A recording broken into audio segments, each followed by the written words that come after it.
හොඳයි සාධනාදිය පවත්වන්න. නැවතත් සාදු කියමු. නැවතත් සාදු කියමු. සමන්ත චක්කවාලේසු අත්‍රා ගච්ඡන්තු දේවතා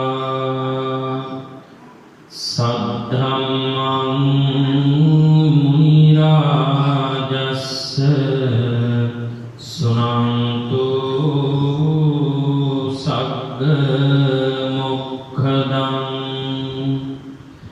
ධම්ම ශ්‍රවණ කාලෝ අයං භදන්තා ධම්ම ශ්‍රවණ කාලෝ අයං භදන්තා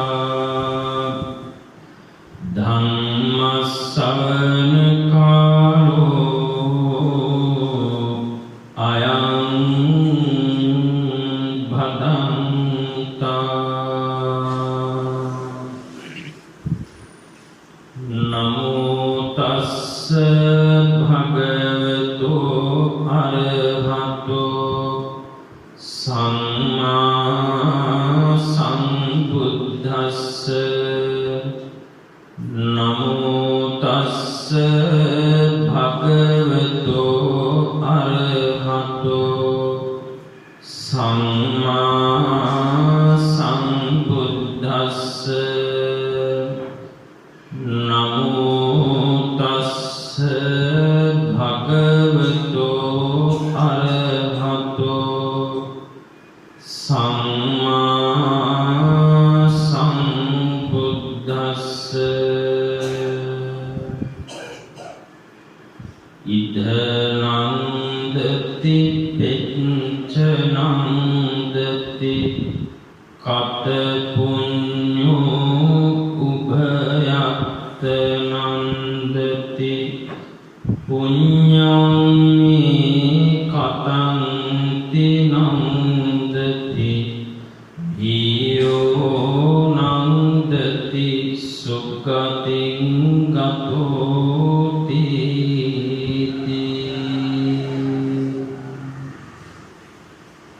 කවුරුත් දෝත් නල්ල තබාගෙන වැඳගෙන මා කිව්වාට පසු මේ විදිහට කියමින් තුනුරුවන්ට වන්දනාවන් සිදු කරමු.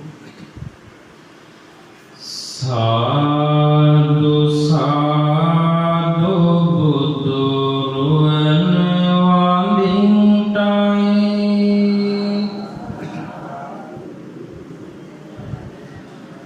සාදු සාදු සදහම් නමදින්ටයි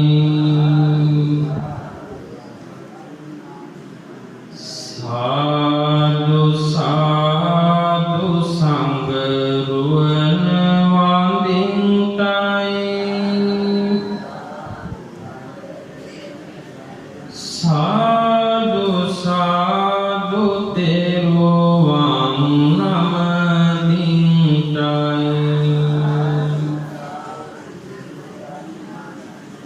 ගෞතම මුනි දුගේ සරණ ලැබෙන්ටයි සංබුදු බණ පද මට සිහි වෙන්ටයි සංඝ ගුණ සිහි කොට ඒ මග යන්ටයි සංබුදු සසුනේ පිහිට ලැබෙන්ටයි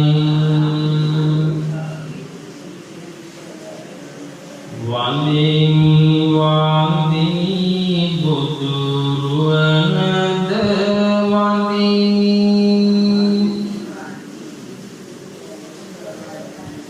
වන්දිමි වන්දිනී සදහම් ගුණ වන්දිනී වන්දේමි වන්දිමි සංඝ රුවනට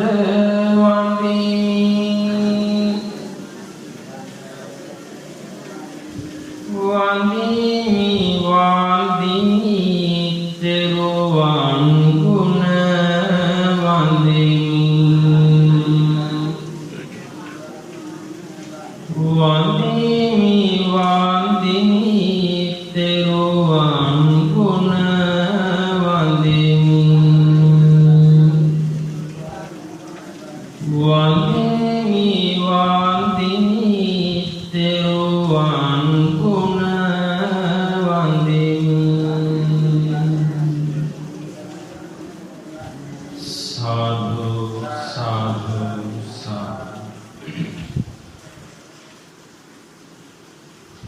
ශ්‍රද්ධාවන්ත කාරුණික වාසනාවන්ත පින්වතුනි උතුම් වූ ඇසලපුර පසළොස්වක පොහොය දිනේ මේ පින්වත් සියලු දෙනා මේ විහාරස්ථානයේ පැමිණිලා උදෑසන අෂ්ටාංග සීලේ සමාදන් වෙලා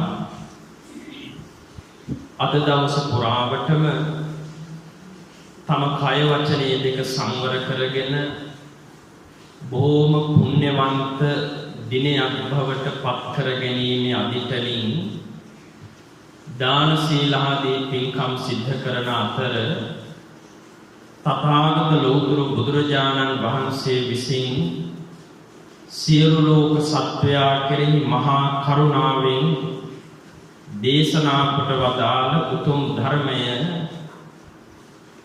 ටික වේලාවක් ශ්‍රවණය කිරීමටයි බලාපොරොත්තු වන්නේ. පින්වතුනි, අපි හැමෝම බොහෝම වාසනාවන්ත පිරිසක්. හේතුව තමයි පින්වතුනි සමහර කල්ප තියෙනවා බුද්ධ කියන වචනයවත් අහන්නට ලැබෙන්නේ නැති කල්ප. බුදුරජාණන් වහන්සේ කියන නාමයවත් භාවිතා කරන්නේ නැති කල්ප. එක බුදු ගුණයක්වත් සිහි කරන්නට, දැනගන්නට, ඉගෙන ගන්නට, ගුණ වර්ණනා සිද්ධ කරන්නට ලැබෙන්නේ නැති කල්ප තිබෙනවා. ඒ අතර අපි බොහෝම වාසනාවන්ත උප්පත්තියක් ලබලා තිබෙනවා මේ මනුෂ්‍යාත්ම භාවය තුළ. තථාගත බුදුරජාණන් වහන්සේගේ එක බුදු ගුණයක් නෙමෙයි, අනන්ත ගුණයන් සිහි කරලා බුදුහාමුදුරුවෝ උදෙසා වන්දනමාන ආදී සිද්ධ කරන්නට. ඒ විතරක් නෙමෙයි, තථාගත බුදුරජාණන් වහන්සේ මහා කරුණාවෙන් දේශනා කරපු ධර්මය, නිර්මල බුද්ධ ධර්මය ශ්‍රවණය කරන්න අපිට වාසනාව ලැබිලා තිබෙනවා. ඒ ධර්මය කොයිතරම්නම් ශ්‍රවණය කරන්නට ලැබිලා තිබෙනවද කිව්වොත් අද ඕනෑම මොහොතක බණ අහන්න පුළුවන් මේ තාක්ෂණයේ විද්‍යාව දියුණු වෙලා තිබෙනවා. රූපවාහිනිය දැම්මත්, ගුවන් විදුලිය දැම්මත් ඕන තරම් බණයක්. නමුත් බණ අහනවද කියන එකේ ගැටලුවක් තිබෙනවා. වැඩිපුරම තියෙන්නේ ඇහෙන බණ නිසා. අහනවා සහ ඇහෙනවා කියලා කියන්නේ වචන දෙකක්, අර්ථ දෙකක්, ක්‍රියාවන් දෙකක්. අහනවා කියලා කියන්නේ ඕනකමින්, උනන්දුවෙන්, ආසාවෙන්, කැමැත්තෙන් සිද්ධ කරන දෙයක්. ඇහෙන එක අපේ මනුස්ස කන් දෙකට බාහිර පරිසරයේ තිබෙන නොයෙක් ශබ්දයන් ඇහෙන. උදේ ඉඳලා රෑ නිින්දට යනකම්ම නොයෙක් ශබ්දයන්, නොයෙක් අය කතා කරන ඒවා අපිට ඇහෙනවා. හැබැයි ඒ වගේ මතකයේ තිබෙන්නේ බොහෝම සුළු ප්‍රමාණයක්. ඒ මතකයේ රඳලා තිබෙන්නේ ඔබ උවමනාවෙන් අහපු දේ, ආසාවෙන්, කැමැත්තෙන් අහපු දේ, ඕනකමින් අහපු දේ. ධර්මයේ උනත් මොනතරම් ඇහුණත් ඵලයක් නැහැ. මේ ආසාවෙන් තොර වැහුව කැමැත්තකින් තොර වැහුව ඇහෙන බණක් බවට පත් කරගන්නේ නැතිව මේ ලැබුවා වූ උත්තරීතර මනුෂ්‍යාත්ම භාවයේ තුල ඔබ පුළුවන් තරම් පින්වතුනි පුණ්‍යවන්ත ජීවිතයක් ගත කර ගැනීමේ අදිටන ඇති කරගෙන මේ දේශනා කරන ධර්මය හොඳින් අසන්ත එසේ අසන ධර්මය ධාරණය කරගෙන ජීවිතයට එකතු කරගන්න උත්සාහවන්ත වන්න. ඒ මොනොත් තමයි මේ ධර්මානිසංසයන් ඒකාන්ත වශයෙන්ම ඔබට මෙලව පරලොව දෙලව යහපත පිණිස හේතු වෙන්නේ. පින්වතුනි බුදුරජාණන් වහන්සේගේ ධර්මය ශ්‍රවණය කරන්ට ලැබීම මහත් වූ පිනක්. පෙර සංසාරේ අපි විශාල පිනක් සිද්ධ කරලා තිබෙනවා බුදුරජාණන් වහන්සේගේ ධර්මයේ ශ්‍රවණය කරලා. මොකද බොහෝ අය ඉන්නවා අද වෙනකොට මේ ධර්මය වෙනස් කරන්නට විකෘති කරන්නට බෙරදරන පිරිස්. හැබැයි මේ ධර්මයේ විනාශ කරන්නට එහෙම හැමෝටම බෑ. මේක එහෙම විනාශ වෙන්නේ නැහැ. බුදුරජාණන් වහන්සේ අදිෂ්ඨාන කරලා තිබෙනවා මගේ මේ ධර්මය තව අවුරුදු දහස් ගණනක් මේ ලෝකයේ තුල පවතිනවා. නිර්මල ධර්මය. අද බොහෝ අය නිර්මල කියන නාමය වෙනත් ධර්මවලටත් භාවිතා කරනවා. හැබැයි අපි අවබෝධ කරගන්න ඕනේ මොකද්ද හරි දේ මොකද්ද වැරදි දේ කියලා. හරි දේ නිසි ලෙස අවබෝධ කරගන්නට නම් නිවැරදි ධර්මය අපි හොඳට කියවලා ඉගෙනගෙන තියෙන්න ඕනේ. නිවැරදි ධර්මය අපේ ජීවිතේ අපි නිතර භාවිත කරන්න ඕනේ. නිවැරදි ධර්මය අපි නිතර ශ්‍රවණය කරන්නට ඕනේ. නිතර ත්‍රිපිටකය පරිශීලනය කරන්නට ඕනේ. එහෙම නොවුනොත් අධර්මයන්ගේ ධර්මය අපි ඇත්තේ කියලා හිතනවා. මොකද දන්නේ නැති ඇත්තෝ සමහර අය ඉන්නවා ධර්මය කියන්නේ මොකද්ද අධර්මය කියන්නේ මොකද්ද කියලා තේරුම් ගන්න බෑ. අධර්මකාරී මිනිස්සෙක් කැවිදිලා ධර්මයයි මම මේ දේශනා කරන්න කියලා කියපු ගමන් අනේ ඒක තමයි ඇත්ත කියලා අවබෝධ කරගන්න. එයා ඒ කෙලින්ම අල්ල ගන්නවා ඒක. අල්ලගත්ත ගමන් එයා මිත්‍යා දෘෂ්ටිකයෙක් බවට පත් වෙනවා. මිත්‍යා දෘෂ්ටිකයාගේ පරලව දුගතියක්මයි. කවදාකවත් සුගතියකට එන්න ලැබෙන්නේ නැහැ.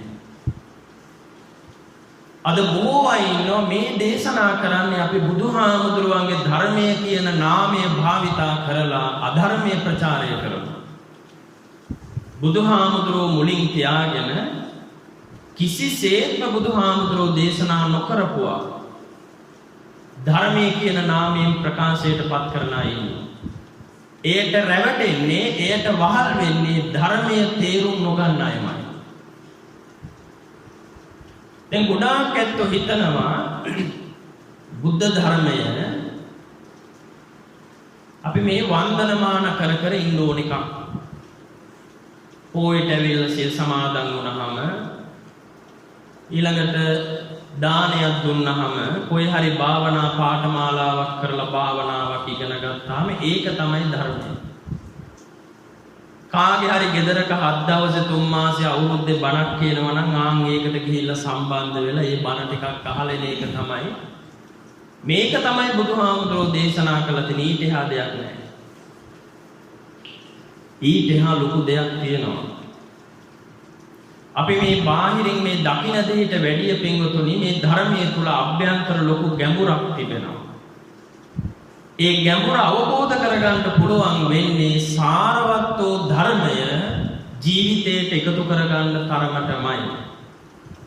ඒ සාරවත් වූ ධර්මය Taman නිතර දැනීගෙන ගනිමින් අධ්‍යයනය කරමින් පරිශීලනය කරමින් ජීවිතයට එකතු කරගන්න තරමටමයි මේ ධර්මයේ පිළිසරණ ධර්මයේ පිහිට ඔබට නිරන්තරයෙන්ම ලැබෙන්නේ. ධර්ම රත්නයේ කියා පොත්වලට වැඳ වැඳා හිටියාට සංඝ රත්නයේ කියා සිවුරු දාගෙන හිටපු අයට වැඳ වැඳා හිටියාට බුදුහාමුදුරෝ කියලා බුදු පිළිම වලට වැඳ වැඳා හිටියාට ඒකම නෙමේ බුදුදහම කියලා කියන්නේ. බුදුරජාණන් වහන්සේ කොතනකවත් පින්වතුනි දේශනා කරලා නැහැ. මේ උන්වහන්සේට නොයෙක් ආකාරය අද නම් බොහෝ ගොඩාක් නම් තියෙන එක එක පූජාවල්. ඒවම කරන්න කියන එක බුදුහාමුදුරුවෝ අනුදැන වදාරලා නැහැ. පූජාවල් කරන්න එපා කියන එකත් කියලා නැහැ. ඒවම කරන්න කියන එකත් කියලාත් නැහැ. බුද්ධ වන්දනාව වටිනවා. ප්‍රතිඵල තිබෙනවා. ආනිසංස තිබෙනවා. බුද්ධානුස්සතිය කියලා කියන්නේ සමත භාවනාවේ කර්මස්ථාන අතර අනුස්සති භාවනාවන්ගෙන් ප්‍රථම භාවනාව බුද්ධානුස්සති භාවනාව. ආනිසංස තිබෙනවා. හැබැයි පින්වතුනි බුදුරජාණන් වහන්සේ වැඩිපුරම අගය කළේ ආමිසයට වඩා ප්‍රතිපත්තියයි. ප්‍රතිපත්තිය කියලා කියන්නේ ඔබ මේ අද සමාදන් වෙච්ච සීලය. ප්‍රතිපත්ති පූජාව. තුනුරුවන් උදෙසා ඔබ අද ප්‍රතිඥාවක් දුන්න අදිෂ්ඨානයක් ඇති කරගත්තා. ඒ බුදුපසේ බුදු මහරහතන් වහන්සේලා පවා ප්‍රාණඝාතයෙන් වැළපුණා. බුදුපසේ බුදු මහරහතන් වහන්සේලා සියලු සත්වයන් කෙරෙහි මෛත්‍රිය දැක්වුවා.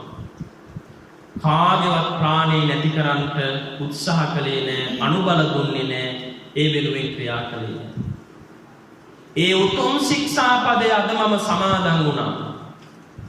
මේ විදිහට සිල්පද 8 පිළිබඳවම ඔබ මෙනෙහි කරනවා නම් නිතර බුදුපසේ බුදු මහරහතන් වහන්සේලා පවා අගය කොට වදාළ උන්වහන්සේලා පවා ආරක්ෂා කරපු උතුම් සීලයක් මම අද සමාදන් වුණේ.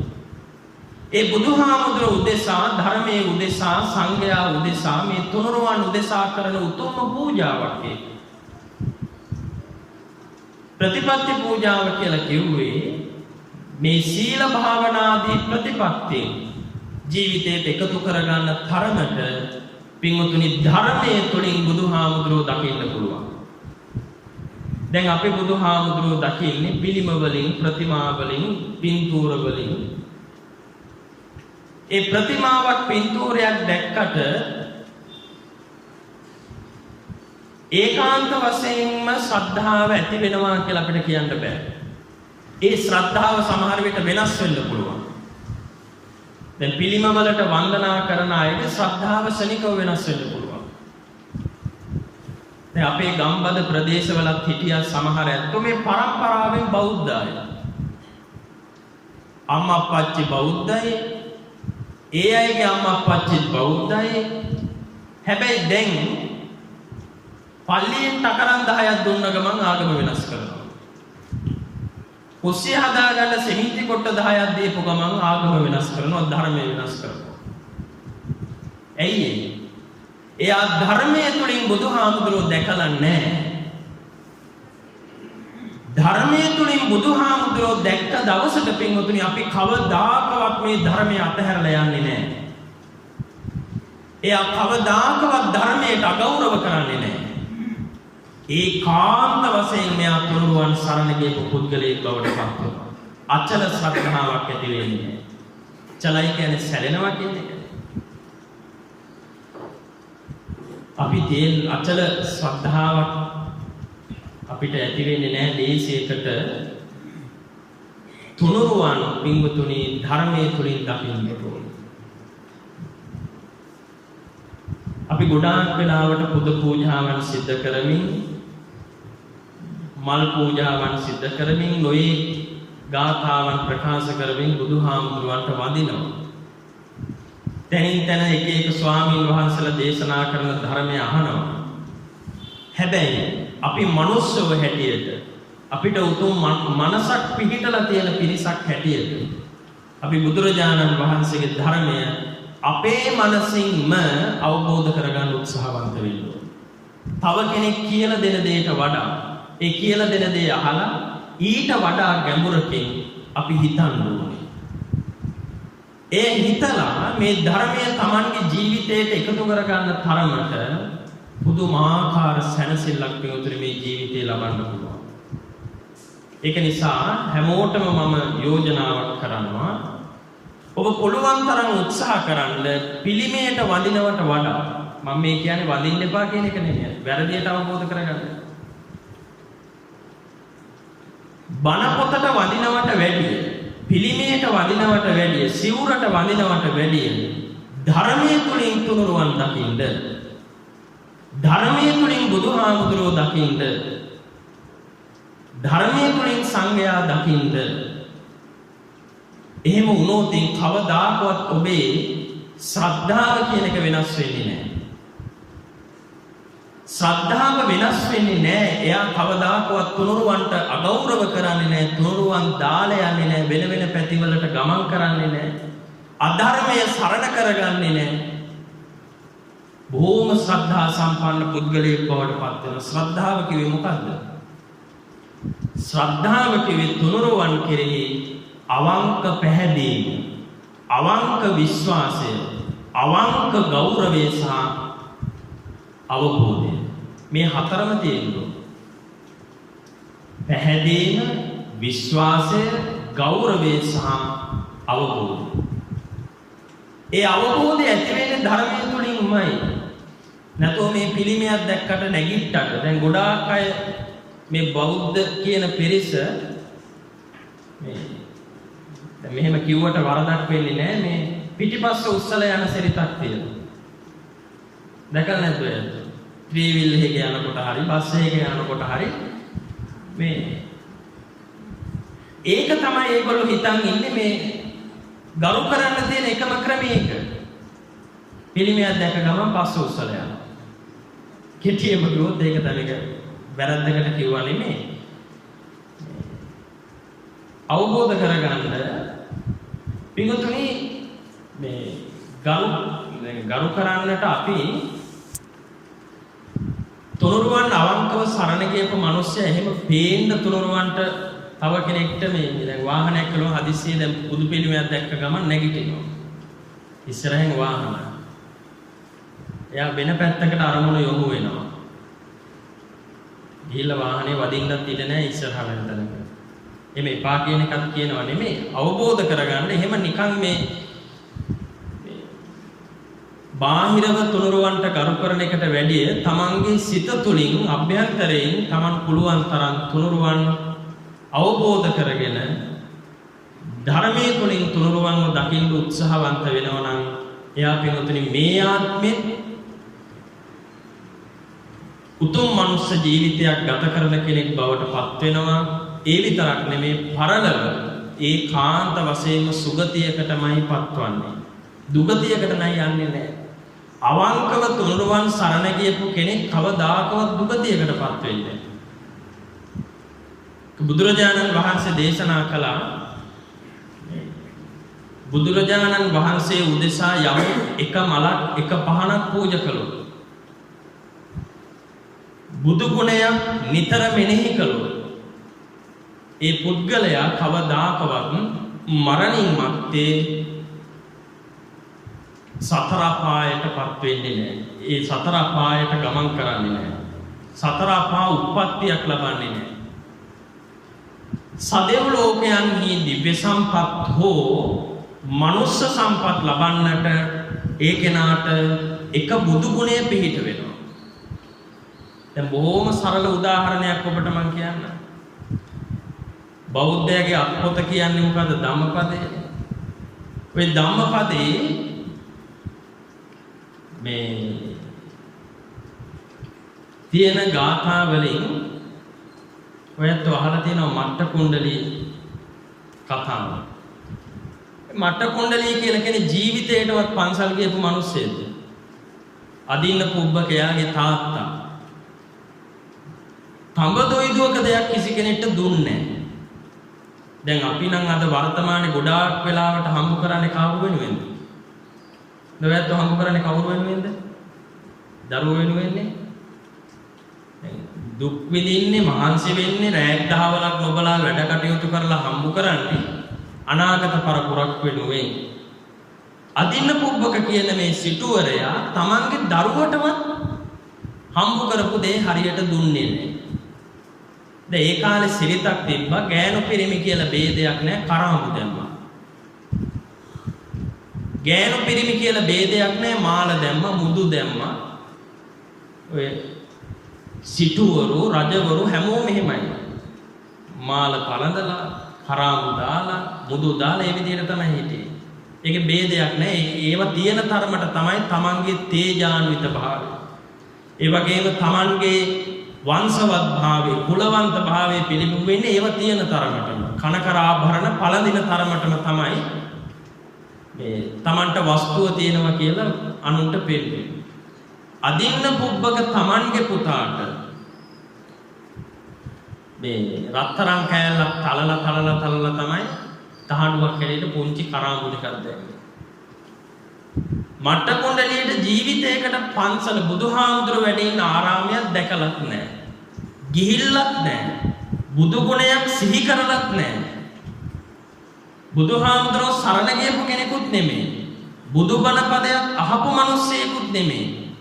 හැබැයි අන්තිමට ලෙඩ වෙලා මේ පොඩි දරුවා ලෙඩ වෙලා මියදෙන්න පණ අදින වෙලාවේ බිත්තිය පැත්තට හැරිලා හිටියේ. කෙඳිරි ගගා හිටියේ.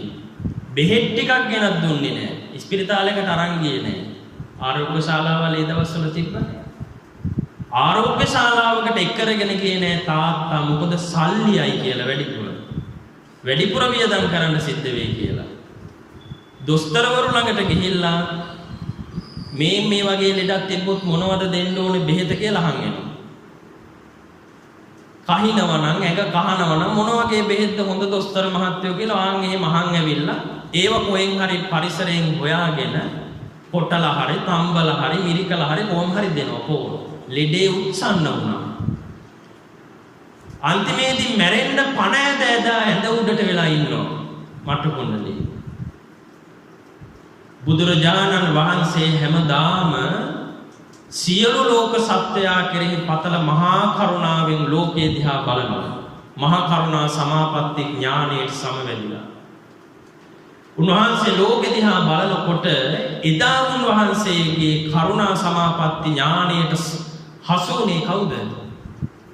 මට්ට කුණ්ඩලී. ඇයි මේ වගේ මිනිස්සෙක් බුදුහාමුදුරන්ගේ කරුණා සමාපatti ඥානයට හසු වුණේ? පින තියෙනවා. පින තියෙනවා. පින කියලා කියන්නේ මෙතන යමක් අවබෝධ කර ගැනීමේ ප්‍රඥාවක් තියෙනවා. ඊට එහා මේ සැප විඳීමේ පිනක් ගැන නෙමෙයි. ඒක ධර්මයේ තුල විස්තර වෙනවා. යමක් අවබෝධ කර ගැනීමේ තේරුම් ගැනීමේ ප්‍රඥාවක් තියෙන කෙනෙක්. හැබැයි සැප විඳින්න පින නැහැ. සැප විඳින්න පින තිබ්බනම් සිටුවරයෙක්ගේ පවුලක ඉපදෙලා උපරිම සැප විඳිනවනේ. හැබැයි ඒක තිබුණේ නැහැ. පෙර දන් දීමේදී මොකක් හරි අඩුවක් තියෙන්න ඇති. එක්ක හොඳ දේ තියාගෙන නරක දේ දෙන්න ඇති. එහෙමත් නැත්නම් දීපු අයට ගරහන්න ඇති. ඒ හේතුව නිසා සිටු පවුලක ඉපදුනත් හොඳ සම්පත් ලැබුණේ නැහැ. බුදුරජාණන් වහන්සේ බැලුවා මෙයාට යමක් අවබෝධ කර ගැනීමේ ප්‍රඥාව පිහිටපු පිනක් තියෙනවා. ඒක නිසා බුදුහාමුදුරුවන්ට බණ කියා ඉන්න වෙලාවක් තිබුණේ නැහැ. මොකද තව සුළු මොහොතකින් මිය යන කෙනෙක්. තව සුළු මොහොතකින් මිය යනවා. ඒ සුළු මොහොත තුලදී බණ කියලා පහදවන්න තරම් හැකියාවක් නැහැ. බුදුරජාණන් වහන්සේ ඒ ශනිකවම උන්වහන්සේගේ ශබ්දර්ණ ගණ රශ්මි මාලාව මේ මට්ට කුණ්ඩලී කෙරෙහි කරුණාවෙන් විහිදෙව්වා. ඒ රශ්මි මාලාව බිත්තිය වැදුනා. ඒ බිත්තිය තුලින් පිංගුතුනි බුදුරුවක් නිර්මාණය වුණා. ඊ තරම් ලස්සනයි. ඒ බුද්ධ රූපය හරිම ලස්සනයි. රශ්මි මාලාව තුලින් බුද්ධ රූපයක් නිර්මාණය වුණා. ඒ නිර්මාණය වෙච්ච බුද්ධ රූපේ දිහා දැකලා හිත පහදව ගත්තා. මොකද පෙර පිනක් තිබුණ ප්‍රඥාව අවදි වෙන පිනක්. මේනම් ඇත්තටම නිවිච්ච උතුමේ. මේනම් මහා උත්තමේ කියන එක අර රූපය බිත්තියේ මැවිලා තියෙන රූපේ දැක්ක ගමන්ම මෙයාගේ හිතට ආවා. උත්තමයේ ගුණවන්තයෙක් සිල්වන්තයෙක් කියන වචන ටික කිව්වේ නැති වුණාට හිත තුළට හිතුවිලි ආපු එකෙන්ම පින්වතුනි ඒක මහත් වූ කර්මයක් බවට පත් වෙලා අවසාන මොහොතේ ආසන්න කර්මය උනේ මෙන්න මේ බුද්ධ රූපය දැකීම. ඒත් සමගම චුතිචිත්තේට මේ බුදු ගුණය මතක් වෙලා මොහු මිය ගියා. මේ ගිහිල්ලා කොහෙද ඉපදුනේ? ජීවිතේට පන්සල් නොගිය මිනිස්සයා, ජීවිතේට බණ නොහසපු මිනිස්සයා, ජීවිතේට දන් නොදීපු මිනිස්සයා, හාමුදුරුවෝ කෙනෙක් දැකලා වන්දනමාන කරලා දම් පිළිගන්වල නැති මිනිස්සයා බුද්ධ රූපය තුලින් බුදු ගුණය දැක්කා. ඒ බුදු ගුණේ පිහිටෙන් ගිහිල්ලා ඉපදුනේ තවුතිසා දිව්‍ය ලෝකේ මට්ඨ කුණ්ඩලී නම් දිව්‍ය රාජ්‍ය බවට පත් වෙනවා. හේතුව මොකක්ද? හිත. ඒකයි මම කිව්වේ පිටුතුනි පුළුවන් තරම් ඔබ මේ තුනුරුවන්ට වන්දනමාන කරන එක, තුනුරුවන් අවංකව සරණ යන එක, තුනුරුවන්ගේ ගුණ වර්ණනා කරන එක නිතර සිහි කරන්න. එහෙම කරනකොට අපේ ශ්‍රද්ධාව බිඳෙන්නේ නැහැ. ශ්‍රද්ධාව වැඩි වෙනවා. නිකං ශ්‍රද්ධාවක් නෙමෙයි, අමූලිකා ශ්‍රද්ධාවක් නෙමෙයි, ආකාරවතී ශ්‍රද්ධාව ගොඩ නැගෙනවා. ප්‍රඥාව තුළින් ශ්‍රද්ධාව ගොඩ නැගෙනවා. ප්‍රඥාව නැති තැන ශ්‍රද්ධාවක් ඇති වුණොත් එතනත් භයානකයි. ප්‍රඥාව නැති ශ්‍රද්ධාව වැඩක් වෙන්නේ නැහැ. ඒක අමූලිකා ශ්‍රද්ධාව කියලා හඳුන්වනවා. ප්‍රඥාව තුළින් ශ්‍රද්ධාව ගොඩ නැගෙනවා නම් ආන්ගේ ප්‍රඥාව තුළින් ගොඩ නැගෙන ශ්‍රද්ධාව ආකාරවතී ශ්‍රද්ධාව කියලා තථාගත ධර්මයේ තුලදී සඳහන් වෙනවා. ඒක නිසා පුළුවන් තරම් පින්වතුනි බුදු ගුණ සිහි කරන්න, දහම් ගුණ සිහි කරන්න, සංඝ ගුණ සිහි කරන්න, වෙන වෙන දේවල් සිහි කරන්න ගියොත් අපිට ගොඩාක් පාඩු වෙනවා. පාඩු එක දෙකක් මම ඔබට කියන්නම්. මේ ජීවිතේ අපිට ලැබිලා තිබෙන්නේ පෙර පිනක් වුණාට ඊළඟ භවයේ අපි පුළුවන් තරම් දුගතියක් බවට පත් කරගන්න හැම නිතරම උත්සාහවන්ත වෙනවා. අපි වැඩිපුරම උත්සාහවන්ත වෙන්නේ දුගතියක් බවට පත් කරගන්න. සුගතියක් කරගන්න නෙමෙයි. හේතුව මම කියන්නම්. සංයුක්ත නිකායේ තියෙනවා පින්වතුනි නඛසිකා කියන සූත්‍රය. මීට කලිනුත් මම ඔබට මේ දේශනාව කරලා තියෙනවා. නඛසිකා කියන සූත්‍රයේදී තථාගතයන් වහන්සේ උපමාවක් දේශනා කළා. මහ පොළොවේ තියෙන පස් ටිකක් නියපිටට අරගෙන මහණෙනි මේ මගේ නියපිට තියෙන පස්ද වැඩි මහ පොළොවේ තියෙන පස්ද වැඩි කියලා ඇහුවා. බුදුරජාණන් වහන්සේ අහපු ප්‍රශ්නයට මහා සංඝරත්නයට බොහෝම පහසුවෙන් පිළිතුරු දෙන්න පුළුවන් වුණා. පොඩි දරුවෙක් උනත් තේරෙනවා. මහ පොළොවේ විශාල පස් ප්‍රමාණයක්.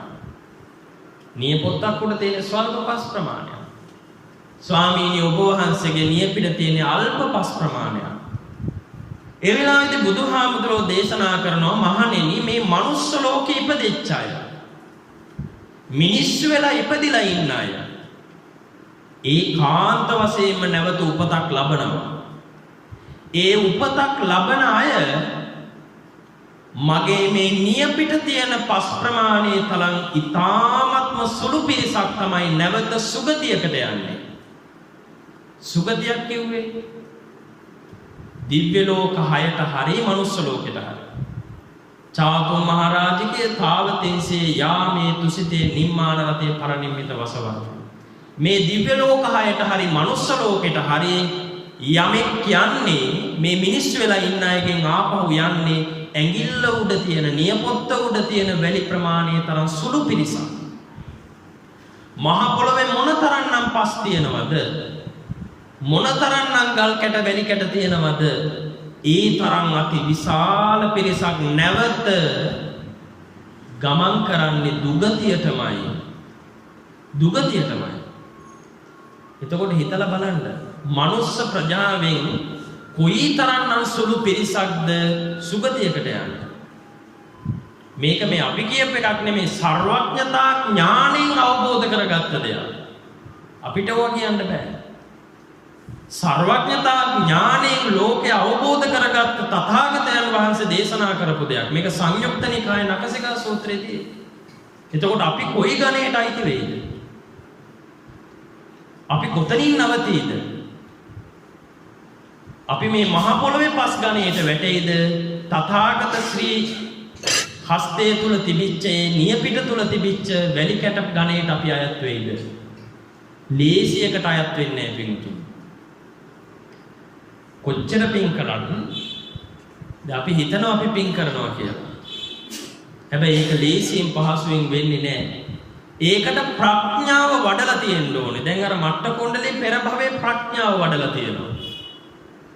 අපි මේ භවයේ ප්‍රඥාව වඩනවද? ප්‍රඥාව වැඩුවොත් අවසාන මොහොතේ මොකද අවසාන වෙලාවේදී පටිසන්ධන කර්ම කීපයක් තියෙනවා. ගරුක කම්ම, ආසන්න කම්ම, ආචින්න කර්ම, කටත්ථා කර්ම කියලා මේ කර්ම කොටසක් තියෙනවා. මේ කර්ම වලින් පිංගුතුනි ප්‍රඥාව වඩලා තියෙන කෙනා අවසාන මොහොතේ එක බණපදයකින් හරි සුගතියට පත්වන්න පුළුවන්. ප්‍රඥාව වඩපු නැති මනුස්සයා ජීවිත කාලෙම බණ ඇහුවා. පිංගුතුනි එයාට සුගතියක් ලබන්න ලේසියකට හම්බෙන්නේ නැහැ. මොකද අවසාන හිතුවිල්ල මතයි ඊළඟ භවයේ තීරණය වන්නේ. අපි ඒක සඳහන් කරන චුති චිත්තය කියලා. එය මතයි අවසාන ඊළඟ භවයේ තීරණය වන්නේ. නැතුව මේ මුළු ජීවිත කාලෙම අපි කරන ඒවා මත නෙමෙයි. අවසාන මොහොතේ මැරෙනකොට දැන් ගරුක කර්ම කිව්වහම ගරුක පින් තියෙනවා ගරුක පව් තියෙනවා. මේ හැම එකම කොටස් දෙකයි. ආසන්න කර්මවලත් පින් තියෙනවා පව් තියෙනවා. ආචින්න කර්මවලත් පින් තියෙනවා පව් තියෙනවා. කටත්තා කර්මවලත් පින් තියෙනවා පව් තියෙනවා. දෙපැත්තම තියෙනවා. ගරුක පින් තමයි අර අටමහා පින්කම්. ඔයත් අහලා තියෙනවනේ පළවෙනි කටින පින්කම්, අටපිරිකර පූජාව, බුද්ධ ප්‍රමුඛ මහා සංඝරත්නයට දන් දීම, ඊළඟට වැසිකිලි පූජාව, වැසිකිලියක් සකස් කරලා පූජා කරන එක, කුඹුරු පූජාව, චෛත්‍ය බුදු පිළිම සකස් කරලා පූජා කරන එක, ඊළඟට ධර්ම දානමය පින, ඊළඟට ආවාසයක් හදලා පූජා කරන එක. මේ ආදී පින්කම් 8ක් තියෙනවා. ඒවා ගරුක පින් හැටියට අයිති වෙනවා. ගරුක පව් තියෙනවා. ගරුක පව් තමයි ආනන්තරීය පාප කර්ම කියලා කියන්නේ. අම්මා මැරුවොත්, තාත්තා මැරුවොත්, බුදුරජාණන් වහන්සේගේ ශරීරය ලේසලෙව්වොත්, ඒ වගේම රහතන් වහන්සේ මැරුවොත් සංඝ භේදයක. ඕක ඒකාන්ත වශයෙන් ඊළඟ භවයේ විපාක දෙනවා. දැන් විපාක දෙන ක්‍රම තුනක් බුදුහාමුදුර අපිට දේශනා කළා. ditta dhamma vedani, upapajja vedani, අපරාපරිය වේදනී කියලා ක්‍රම තුනක්. ditta dhamma vedani කියලා කිව්ව මේ ආත්මෙම විපාක දෙන ඒවා තියෙනවා. හැබැයි මේ ආත්ම විපාක දුන්නේ නැහැ කියලා අනේ චූන් එකේ ඉන්නව සමහර අය. ඔය ඉන්නේ පව් වැඩ කර මුළු ජීවිත කාලෙම පව් කර අනුන්ට ගිනි ගෙඩි දිදි පෞල් ජීවිත නැති කරලා තව කෙනෙකුට වින කරලා අනිත් අයගේ පෞල් ජීවිත නැති බංගස්ථාන කරලා අනේ ෂෝක් එකට ඉන්නවා. ඒකට කිසි වරදක් නැහැ. ජොලියේ ඉන්නවා. හැබැයි ditta dhamma vedani ඒක දුන්නේ නැති වුණාට විපාකේ. මොකද පෙර භවයන්හි කරපු පින් බලවත් වුණොත් මේ භවයේ කොච්චර සමහර විට පව් කළත් මේ භවයේ ඒක විපාක නොදෙන්න ඉඩ තියෙනවා. එහෙම විපාක නොදුන්නොත් මේ භවයේදී පින්වතුනි උපපජ්ජ වේදනී ඊළඟ භවයේ මේ භවයේ නෙමෙයි ඊළඟට උපතක් ලබනවා. ඊළඟ භවයේදී ඒකාන්ත වශයෙන් විපාක දෙනවා. සමහර විට ඒ භවයේත් විපාක නොදෙන්න තිබ්බා. විපාක නොදෙන්න පුළුවන්. මොකද යම්කිසි මේ භවයේදීත් පින්කම් කරගෙන තියෙනවා. ඒ පින්වල බලයෙන් විපාක නොදෙන්න ඉඩ තියෙනවා. හැබැයි ඒ විපාක නොදුන්නේ කියලා කරපු පව ගෙවෙන්නේ නැහැ. ඒක නැති වෙලා යන්නේ නැහැ. අපරාපරිය වේදනීය වශයෙන් හරි ඒක විපාක දෙනවා. අපරාපරිය කියුව මොකක්ද? දැන් කවදා හරි මගේ මේ ආත්ම කාර්ය හෝ ආත්ම කාර්යය මේ ආත්මෙන් නවතින්නේ නැහැ. මගේ මේ ආත්මේ නැවත මට උපතක් තියෙනවා. ඒ උපතෙන් මිය ගියාට මගේ ආත්මේ මගේ සංසාරේ ඉවරයක් වෙන්නේ නැහැ. නැවතත් උපතක් තියෙනවා. මේක කෙලවරක් නෑ. ඒකයි කිව්වේ අනවරාග්‍ර සංසාරය කියලා. හැබැයි ඉවර වෙන්න නම් ඒ ඉවර වෙච්ච දවස අපි හඳුන්වන්නේ කවදද? නිර්වාණාවබෝධය ලබාගත් දවසට.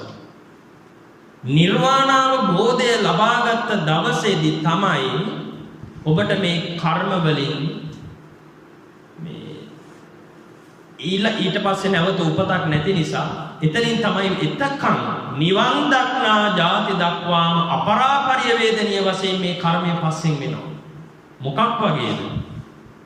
චක්ඛංව වහතෝ පදං කරත්ත රෝදේ වගේ. දැන් ගුණේ කරත්තයක බැන්දොත් ඒ ගුණ ඉස්සරහට අදිනකොට අර වියගහ කියලා මේ බෙල්ල උඩින් බැඳලා තියෙන එක ඒක මොල්ලියට හිර වෙනවා. පස්සට ඇද්දොත් අන් දෙකට හිර වෙනවා. මොනවා කරලවත් ගලව ගන්න බෑ. කරත්ත අයිතිකාරයා කරත්තෙන් මේ ගුණාව නිදහස් කරන්නේ, ගවයාව නිදහස් කරන්නේ Tamanට ඕනේ තැනට කරත්ත ඇදලා ඉවරුනාට පස්සේ. එතකන් නිදහස් වෙන්න බෑ. එතකන් කරත්තය අදින්න ඕනේ. ඒ කරත්තය අදිනකොට කරත්ත රෝදේ Tamanගේ පස්සෙන් එනවා. මේ සසර ගමනත් එහෙමයි. අපි යම් කිසි කර්මයක් කරගත්තොත් ඒ කර්මය ගෙවලා ඉවර කරනකම්ම Tamanගේ පස්සෙන් එනවා. මහා ගොඩක් කර්ම එනවා. අපිට පේන්නේ නැහැ. අපේ පස්සේ කවුරුත් නැහැ කියලා අපි හිතන් ඉන්නවා. අපි බොහොම ලස්සනට ජීවත් වෙනවා. අපි හිතනවා හෙට මේක කරන්න ඕනේ, අනිද්දා මේක කරන්න ඕනේ, මේ විදිහට ජීවත් වෙන්න ඕනේ කියලා. හැබැයි නොහිතපු විදිහට ජීවිතවල කරදර සිද්ධ වෙන්නේ ඇයි? අපිට කරදරයක් වුණාමයි පේන්නේ. හැබැයි පිටිපස්සේ අපේ කර්මය අපිට පේන්නේ නැහැ. කර්මය අපිට පේනවා කරදරයක් වෙච්ච වෙලාවට. දුකක් වෙච්ච වෙලාවට. විපතක් වෙච්ච වෙලාවට. මහා බරපතල රෝගයක් හැදිච්ච වෙලාවට. හැබැයි මේකත් වටහා ගන්න ඕනේ මේ ලෝකේ සියල්ල කර්මයෙන් වෙන්නේ නැහැ කියන එක. දැන් ගොඩාක් ඇත්තෝ හිතන් ඉන්නේ මේ ඔක්කොම වෙන්නේ මගේ කර්මයටයි. නෑ. ඔබ බෞද්ධයෙක් නම් එයත් විශ්වාස නොකළ යුතුයි. දැන් ගොඩක් ඇත්තෝ හිතන්නේ මේ හැම දෙයක්ම මේ ජීවිතේ ඔක්කොම වෙන්නේ පෙර කරපු කර්ම වලට අනුවයි. ඒක වැරදි. මොකද බුද්ධ දේශනාව තුළ තියෙනවා මේ මනුස්ස ජීවිතයේ වෙන ඒවා ක්‍රම පහකට වෙනවා. අපි ඒවා සඳහන් කරනවා නියාම ධර්ම කියලා. උතු නියාම, බීජ නියාම, චිත්ත නියාම, ධම්ම නියාම, කම්ම නියාම. කර්මය කියන්නේ එකක් විතරයි. දැන් වේලිච්ච පොල් ගහක් දැකලා පොල් ගහ යටට වෙලා මොකක් හරි වැඩක් කර කර ඉන්නේ. දැන් වේලිච්ච පොල් තේන බව පේනවා. දැන් මොලේ තියෙන මිනිස්සෙක් නම් ප්‍රඥාව තියෙන මිනිස්සෙක් නම් මේ පොල් ගහ යට හිටියොත් පොල් ගෙඩියක් වැටෙලා මගේ ඔළුව බිඳෙන්න පුළුවන්. ඔළුව කැඩෙන්න පුළුවන්. අවබෝධ කරගන්නවා. හැබැයි මොකද පොල් ගහ යටටම වෙලා ඉන්න. පොල් ගෙඩිය වැටිච්ච ගමන් කියනවා අනේ මගේ කර්ම කියලා. ඒක මෝඩකම. ඒක මෝඩකම. කර්මයට වැඩිය මෝඩකම. ඒකට හැමදේම කර්මයට අනුව සිද්ධ වෙනවා කියන එක බුදුදහමට අනුව අපි විශ්වාස කළ යුතු වන්නේ නැහැ. මේ ජීවිතේ යමක් සිද්ධ වෙන්න නියාම ධර්ම පහක් තියෙන මේ පහට අනුව තමයි සිද්ධ වෙන්නේ. හැමදේම කර්මයක් නෙමෙයි, හැමදේම ඍතු විපර්යාසයෙන්ුත් නෙමෙයි, හැමදේම බීජ නියාමයට අනුවත් නෙමෙයි. ඒ එක එක දේවල් මේ නියාම ධර්ම පහ ඇතුළේදී අපේ ජීවිතය අපිට සිද්ධ වෙනවා. මම මේ දේශනා කරගෙන ආවේ හරි භයානකයි. මරණ වෙලාවේදී පහළ වෙන හිතුවිල්ල පිඟුතුනේ. දැන් මරණ අධ්‍යක්ීම කියන එක ඔබටත් මටත් කාටවත් නැහැ. මටත් නැහැ ඔබටත් නැහැ. මොකද අපි කවුරුත් මැරිලා දැන් සංසාරේ ඕන තරම් මැරිලා ඇති. නමුත් අපිට මතකද? මම මැරිච්ච හැටි මට මතක නැහැ. මැරිච්ච වෙලාවේ මොනවද මගේ හිතට පහළුනේ කියන එකත් මම දන්නේ නැහැ.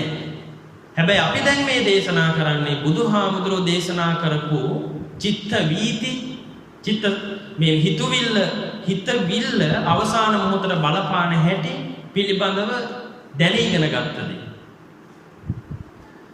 පිටුතුනි අවසාන මොහොතේ මැරෙන වෙලාවේදී ජීවිත කාලෙක කරපු හොඳ නරක දෙකම දැන් අපි දහමට අනුවනේ පින්පව් කියලා වෙන් කරගන්න. ඒක සාමාන්‍යයෙන් ජීවිත කාලේ කරපු හොඳ නරක දෙකම ගොඩක් ඇත්තන්ට මතක් වෙන්න පටන් ගන්නවා. ඒ මතක් වෙන වෙලාව දියැල්ල කඩාගෙන වැටෙන්න වගේ මතක් වෙනවා. ඔය දියැල්ල යම් තැනක නවතිනවා. ඒ නවතින තැන තමයි මරණය. හොඳ හිතුවිල්ලක් ළඟ නතර වුණොත් හොඳයි. නරක හිතුවිල්ලක් ළඟ නතර වුණොත් ඊළඟ භවයේ ඒකාන්ත වශයෙන්ම දුගතියක්මයි. දුගතියක්මයි. දුගතියකට වැටුණොත් ලේසියකට ගොඩ එන්න හම්බෙන්නේ නැහැ. දැන් බුදුරජාණන් වහන්සේ මේ දුගතිය පිළිබඳව තාමත්ම ගැඹුරින් බොහොම ලස්සනට පැහැදිලිව දේශනා කරලා තිබෙනවා. ඔය දේවදූත සූත්‍රයේ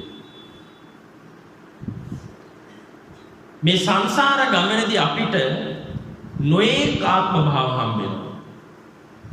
ඒ නොයෙක් ආත්ම භාව අතර පින්වතුනි සුගති සහ දුගති කියන මේ කොටස් දෙකෙන් දුගති හතරක් ගැන අපි ප්‍රධාන වශයෙන් කතා කරනවා. නරක, තිරිසන්, പ്രേත, අසුර කියලා. සතර අපාය කියලා උකට වචනයක් භාවිත කරනවා. නරකය කියලා කිව්වේ නිරය, අපාය. මේ අපායට වැටුණොත් දැන් ගොඩාක් ඇත්ත හිතන් ඉන්නේ එක අපායයි තියෙන්නේ පව් කරන අයට යන්න. ආපහු යන්න තැනක් නැහැ. එකයි තියෙන්නේ. ඕකෙන් ගොඩ આવුත් හරි. නෑ එකක් නෙමෙයි. ඕක නොදන්නයි කියන එකක් තමයි. මේක කරන වැරදි වලට මේකට යන්න අමුතුවෙන් අපායක් හැදෙන්න ඕනේ කියලා. හැදෙන්න අවශ්‍ය නැහැ. සියල්ල හැදිලා තියෙන්නේ. ඒවා රිපෙයාර් කරන්නවත් ප්‍රතිසංස්කරණය කරන අලුතෙන් මේ ගොඩනගන්නවත් අවශ්‍ය නැහැ. සියලු කර්ම වලට ගැලපෙන්න ඒ කරපු පාප කර්ම වලට හරියන්න එක එක දුක් විඳින අපායන් තියෙනවා. ප්‍රධාන වශයෙන් මහා නරකාදී අටක් පිළිබඳව ධර්මයේ සඳහන් වෙනවා. සංජීවේ, කාලසෝත්‍රේ, සංඝාතේ, රෞරේ, මහා රෞරේ, තාපේ, ප්‍රතාපේ, අවීචය කියන මේ එක මහා නරකාදියකට ඔසුපත් නරකාදී 16 බැගින් තියෙනවා. ඔසුපත් නරකාදී 16 බැගින්. මේ එක නරකාදියක් යොදුන් 100ක් දිගයි පළලයි ගැඹුරුයි. යොදුනක් කියලා කියන්නේ සතපුම් 16කට. එතකොට 16 100න් වැඩි කරලා බැලුවම මොනතරම්නම් යොදුන් ප්‍රමාණයෙන් කොයිතරම්නම් දීර්ඝද, දිගයි, දිග පළල ගැඹුරක් තියනවාද එක අපායක. තනිකරම අර රත් කරපු ගින්දර තියෙන හතරස් පෙට්ටි වගේ තමයි මේ අපායවල පිහිටලා තියෙන්නේ. දේවදූත සූත්‍රයේ සම්පූර්ණයෙන් මේ ගැන සඳහන් වෙනවා. ඒ ඔක්කොම කියන්න වෙලාව නෙමෙයි. එතකොට එක මහා නරකාදියකට ඔසුපත් නරකාදී 16 බැගින් 16 8න් වැඩි කරලා මහා නරකාදියටත් එකතු කරාම සම්පූර්ණ ගාන එනවා 136ක්. 136. එකින් එකට ආයු කාලය වෙනස්. එකින් එකට විඳින්න තියෙන පාපය වෙනස්. වේදනාව වෙනස්. අති දීර්ඝ කාලයක් මේවට වැටුණොත් දුක් විඳින්න සිද්ධ වෙනවා. දැන් සංජීවේ නිරය සංජීව කියලා කියන්නේ මේ කොයි වෙලාවෙත් නිතර මෙරි උපදින ස්ථානයක්. මෙරි කිව්වට මේ කර්මය කියන කොච්චර බලවත්ද කිව්වොත් අත පයනවා, අත කපනවා, බෙලි කපනවා, කකුල් කපනවා, ආපහු එකතු වෙලා ඒ විදිහටම උපදිනවා. එතනින් අයින් වෙන්නේ නැහැ. ඒ වගේ එහෙ අවුරුදු වලින් අවුරුදු 500ක් ජීවත් වෙන්න ඕනේ. සංජීවයේ නිරය එක දවසක් කියලා කියන්නේ මනුස්ස ලෝකේ අවුරුදු ලක්ෂ 9ක් මතක තියාගන්න ගන්න. මනුස්ස ලෝකේ අවුරුදු ලක්ෂ 9ක් සංජීවයේ එක දවසක්. ඒ වගේ දවස් වලින් අවුරුදු 500ක් එහි ජීවත් වෙන්න ඕනේ. ඒකකට වැටුණොත් කවුද ඒවට වැටෙන්නේ? පුංචි පුංචි පව් වැඩ කරපු අය. පුංචි කිව්වට කොයිතරම්නම් වේදනාවක් දුකක් තියෙනවද මේ වගේ වැඩ කරොත්? මොනවද පස්පව් කළගත්තොත්? පස්පව් කිව්වේ මොනවද පස්පව්? ඔබ සමාදන් වෙන වෙනදට සමාදන් වෙන පන්සිල් පද පහේ වැරදි පැත්ත. අයහපත් පැත්ත. ඔබ ඒ පහෙන් වැළකෙනවා කියලා තුනුරුවන් ඉස්සරහා පොරොන්දු වෙන්නේ. ඕම් ඔය පහ කරගත්තොත් සත්තු මැරුවොත් මරණ කෙනාට විතරක් නෙමෙයි. මැරුවොත් මැරෙව්වොත් ඒ වගේම මරණයට අනුබල දුන්නොත් වර්ණනා කළොත් ඒ වගේ අයත් ඔය වගේ තැන්වලට ගිහිල්ලා දුක් වේදනාවල් විඳිනවා. අනුන්ගේ දේ හොරකම් කළොත් හොරකම් කරන්න අනුබල දුන්නොත් සහ ඒ හොරකමේ රස තව කෙනෙකුට කියලා දුන්නොත් ඒ කියන්නේ මේක හරි හොඳ වැඩක් අනුන්ගේ දේ හොරකම් කරමු එයාගේ දෙයක් ගමු අර මේ විදිහට ප්‍රකාශ කරමු ඒකත් හරි භයානකයි. ඒක නිසා පස්පව් කළගත්තොත් ඒකේ විපාකය ඊළඟ භවයේ සංජීවයේ නිරේ උපදින්න බලපාන. දෙයකනේ අර ලෝවැඩ සංග්‍රහයේ දේශනා කළේ කරන කලට පව් මීරිය මීසේ. මීපැණි කනවා වගේ බොහොම රමයි බොහොම හොඳයි පව් වැඩ කරනකොට දැනෙන්නේ නැහැ.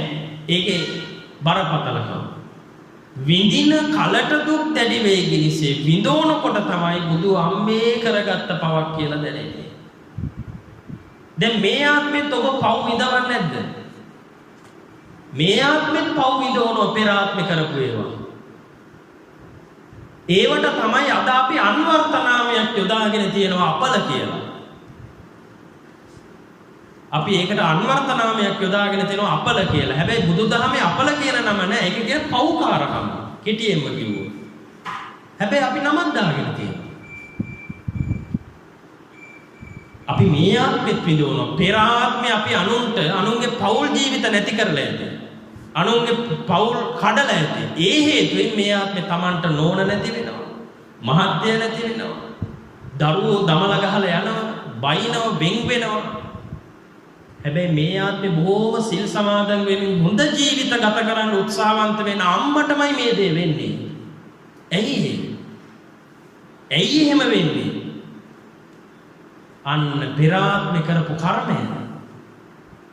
මේ ආත්මේ බොහෝම සත්පුරුෂ ගුණවන්ත ජීවිත ගත කරන්න උත්සාහවන්ත වෙනවා. ලස්සනට ගෙයක් හදලා ලස්සන පෞල් ජීවිතයක් ගත කරලා දරුමල්ලොත් එක්ක හොඳට යහපත්ව ජීවත් වෙන්න ඕනේ කියන හිතුවිල්ලෙන් ජීවත් වෙනවා. අනේ කොහෙද ජීවත් වෙන්නේ? ලැබෙන්නේ නැහැ. ගේ හදා ගන්නම බෑ මොනවා කළා. පෙර ආත්මේ කාගේ හරි ජීවිතයක් පවුලක් කඩලා ගෙයක් කඩලා ගේ හදා ගන්න දෙන්නේ නැතුව වැට ගහන්න ගියත් බයිනවා. එහා පැත්තේ ගෙදරකින් මෙහා වත්තට තමන්ගේ වත්තට කොස්කොලයක් වැටුණත් බයිනවා. ඒක නිසා ඒ තරම් පින්වතුනි අපි හිතන්නේ නැහැ පුංචි දෙයක් මේක කියලා හිතන් ඉන්නේ. ඒකයි බුදුහාමුදුරෝ දේශනා කළේ අර නියපිටටගත් පස් ප්‍රමාණයේ තරම් සුළු පිරිසක් නැවත සුගතියට යන්නේ කියලා. අපි මේ හැම තප්පරේම පාපයන් සිද්ධ කරගන්නයි ගොඩක් මේ මනුස්ස ජීවිතේ ඉන්නේ. ඒක නිසා හිත පිරිසිදු කරගන්න ඕනේ. හිත තුලින් තමයි කර්ම රැස් වෙන්නේ. කර්මයක් දැන් අපි ගොඩාක් ඇත්තෝ හිතන් ඉන්නවා මේ සතෙක් මැරුවොත් තමයි පවක් සිද්ධ වෙන්නේ කියලා. එහෙම නැත්තම් පවක් සිද්ධ වෙන්නේ නැහැනේ කියලා. මරන්නම අවශ්‍ය නැහැ. මොකද ඔයත් පුංචි කාලේ අහලා තියෙනවානේ බුදුහාඳුරෝ දේශනා කරපුක චුල්ලකම්ම විභංග සූත්‍රයේ තුලදී චේතනාහං භික්කවේ කම්මං වදාමි මහණෙනි මම හිතුවිල්ලමයි කර්මය කියලා කියන්නේ. චේතනාවමයි හිතුවිල්ලමයි වෙන දෙයකට නෙමෙයි කර්මය කියලා කිව්වේ. හිතුවිල්ල මේ කරන වැඩේට නෙමෙයි. තව කෙනෙකුගේ ජීවිතයක් විනාශ කරන්න හිතුවොත් ඇති ජීවිතේ විනාශ වෙන්න ඕනේ. ඒක කළොත් ඊට වැඩි ඒක කර්ම පතයක් බවට පත් වෙලා ඒකේ විපාක වැඩි වෙනවා. ඒක වෙනම එකක්. හැබැයි හිතන වාරයක් ගන්න පිටුතුනි කර්මයක් වෙලා. හිතුවිල්ල මතමයි ඔබට ඕනම දෙයක් පින්කමක් කළත් පව් වැඩක් කළත් ඩබල් ට්‍රිබල් බවට පත් වෙන්නේ. ආනිසංස වැඩි වෙන්නේ ආදීනව වැඩි වෙන්නේ හිතන ප්‍රමාණයටයි.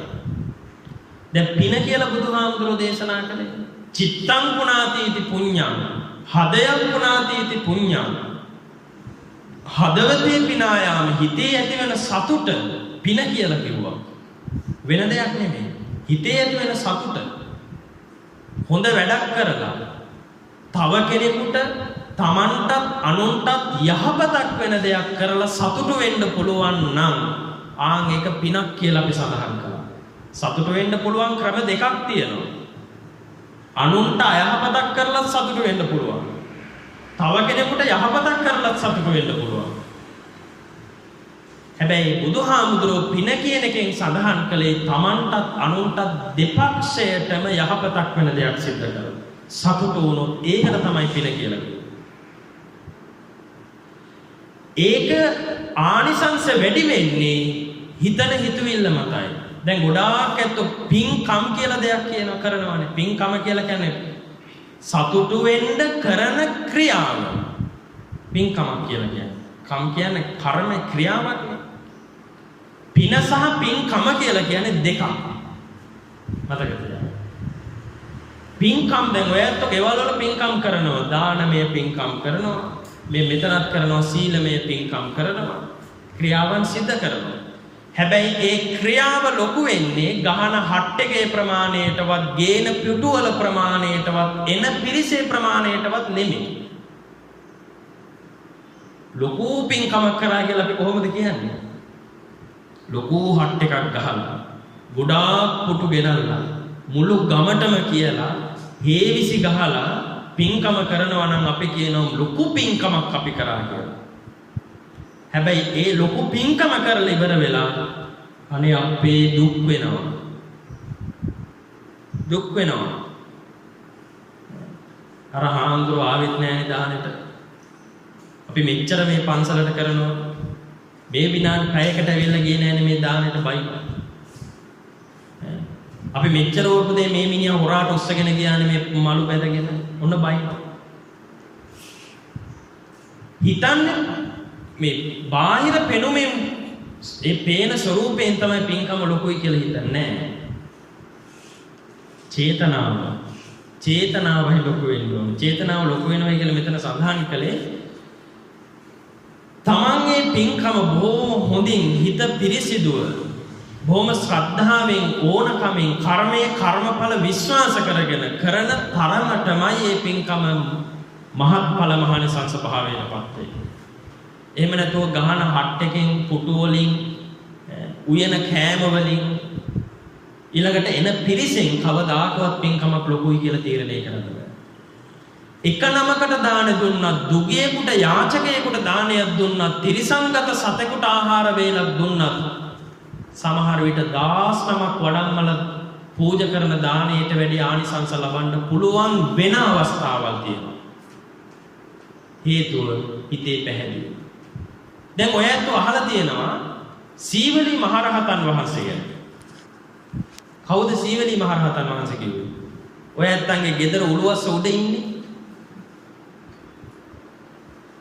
දැන් බුදුහාමුදුරුවෝ සමහර විට ගෙදර දොර මුල්ලේ බුදු පිළිමේ තියලා තියෙනවා. ගෙදර දොර වැහෙනකොට බුදුහාමුදුරුවෝ මතු වෙනවා. ගෙදර ප්‍රධාන දොර ඇරෙනකොට බුදුහාමුදුරුවෝ මුළු ගැන්වෙනවා. හැබැයි සීවලී හාමුදුරුවෝ උළුවස්ස උඩ ඉන්නේ. ඇයි එහෙම කරලා තියෙන්නේ? හිතන් ඉන්නේ සීවලී හාමුදුරුවෝ පාත්‍රයට අත දාගෙන ලැබෙන්නා වගේ මටත් හොඳට ලැබෙන්න ඕනේ, අපේ ගෙදරටත් හොඳට හම්බෙන්න ඕනේ කියලා. අනේ ලෝසක හාමුදුරුවන්ගේ පින්තූරයක් ගහනවද කවුරුවත්? ලෝසක හාමුදුරුවෝ කියලා කියන්නේ පිරිනිවන් පානකම්වත් බඩ පිරෙන්න කන්න ලැබුණේ නැහැ, වළඳන්න ලැබුණේ නැහැ. ආහාර ලැබුණේ නැහැ. පුදුම දුක්ඛිත කතාවක් ඒක.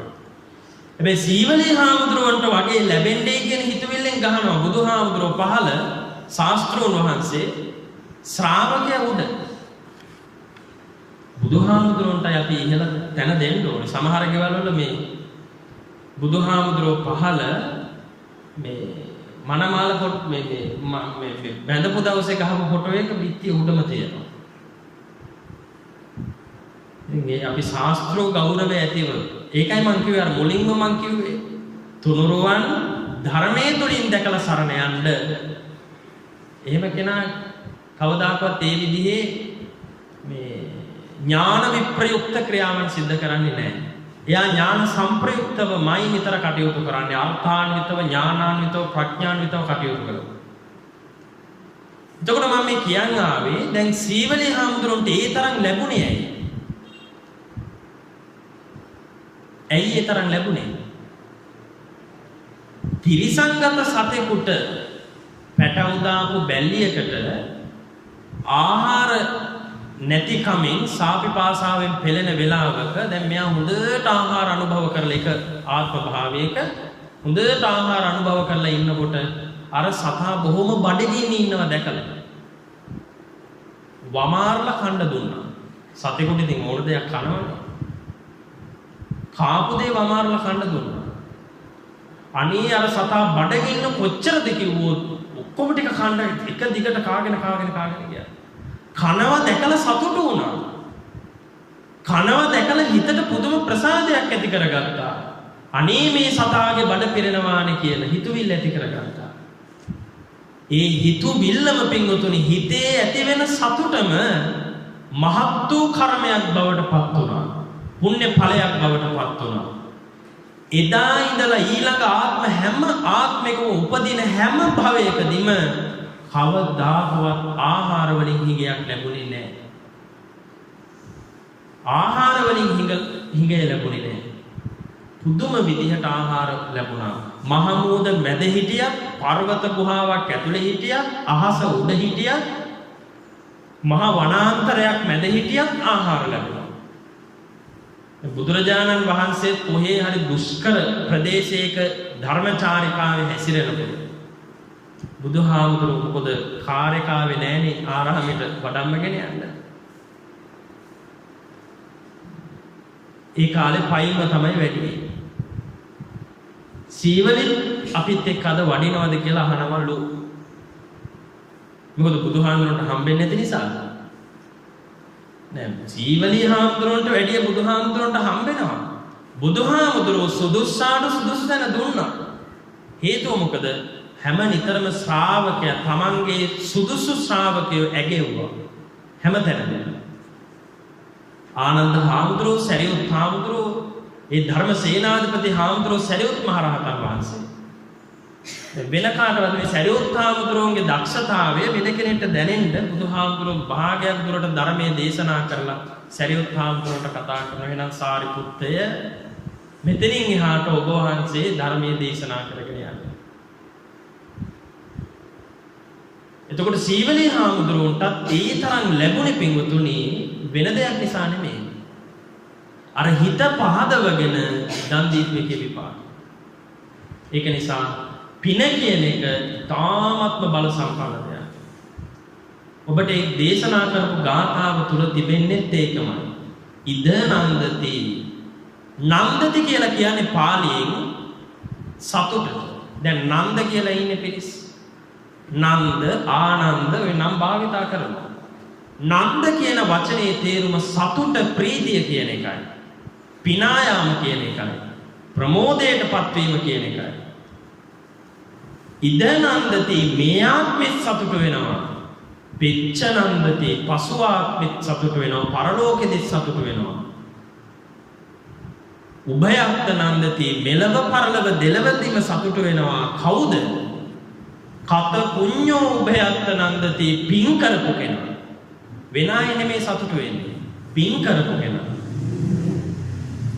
එයා නිකන් නෙමේ බියෝ නන්දති සුගතින් ගතෝ.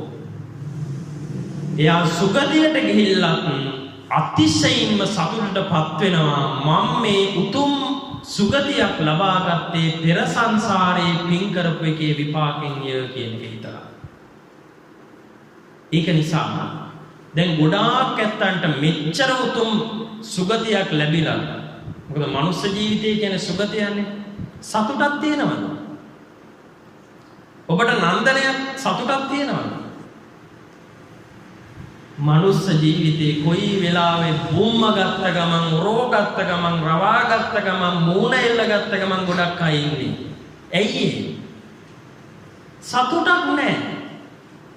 ඒ සතුට නැත්තේ ඇයි? කත පුඤ්ඤෝ කරන ලද පින් නැහැ. පින් කරලා තියෙන්නේ ඥාන විප්‍රයුක්තවයි. කරන හැම පිනක්ම ඥාන සංප්‍රයුක්ත භාවයට පත්වන්නේ නැහැ. ඥාන විප්‍රයුක්තව පින් කරගත්තොත් ඒක හරි භයානකයි. හොඳ ආත්මයක් ලැබෙයි. හැබැයි උපතින් අන්ධයි. උපතින් කතා කරගන්න බෑ. උපතින් යන්න එන්න බෑ. මන්ද බුද්ධික මන්ද මානසික භාවයන්ට පත්වල උපදිලා ත්‍රි හේතුක උප්පත්ති ලැබෙන්නේ නැහැ. හේතුව ඥාන විප්‍රයුක්තව පින් සිද්ධ කරගෙන. පින් කරගන්න කොට ඥාන සංප්‍රයුක්තව පින් කරගන්න හැමෝම උත්සාහවන්ත විය යුතුයි. ඒක නිසා මීට වැඩිය ධර්ම දේශනාව දීර්ඝ කරන්නේ නැහැ. බොහොම සරල දහම් කරුණක්. බොහොම සරලව මේ ඔබට පැහැදිලි කරේ මේ ගත කරන මනුස්ස ජීවිතයේ පුළුවන් තරම් හිත පිරිසිදුව හිත ශක්තිමත් කරගෙන කය වචනේ දෙක යහපත්ව යොදවමින් ගත කරන ජීවිතයේ පුණ්‍යවන්ත ජීවිතයක් බවට පත් කරගන්න. නිතර තුනුරුවන් ගුණ සිහි කරන්න. තුනුරුවන් ගුණ සිහි කරන තරමට ඔබ මෙලව සතුටු වෙනවා. මෙලව ජීවිතය යහපත් වෙනවා. පරලොව ඒකාන්ත වශයෙන්ම සුගතියක උප්පත්තිය ලබන්න හේතු වෙනවා. ඒක නිසා මෙතෙක් වෙලා මේ උතුම් ධර්මයේ ශ්‍රවණය කරන්න යෙදුනා. මේ ශ්‍රවණය කරගත්තා වූ ධර්මානිසංස බලයෙන් අප සියලු දෙනාට ඉක්මන් භවයකදී උතුම් චතුරාර්ය සත්‍ය ධර්මාවබෝධයම සිද්ධ වේවා කියලා සාදුවට ප්‍රාර්ථනා. මට්ටා දේවානාගා මහිද්దికා පුඤ්ඤං තං අනුමෝදිත්වා චිරං රක්ඛන්තු දේශනං ආකාසට්ටා ච භුම්මට්ටා දේවානාගා මහිද්దికා පුඤ්ඤං තං අනුමෝදිත්වා චිරං රක්ඛන්තු ත්වං සදා.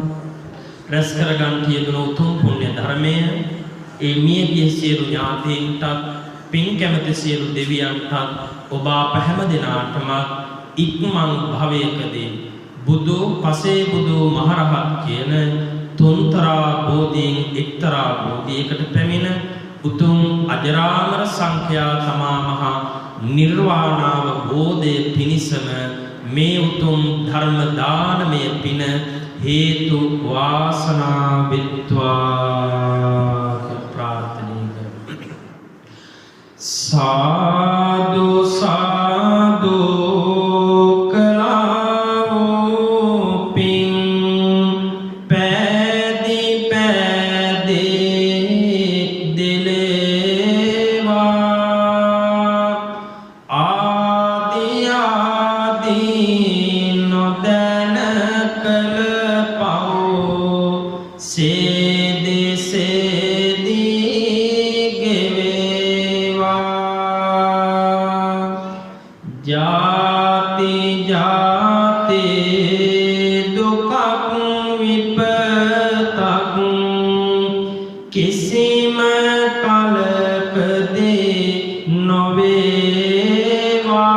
නොවේවා සාදු සාදු මිපින් බලයෙන් නිවන් සංපත්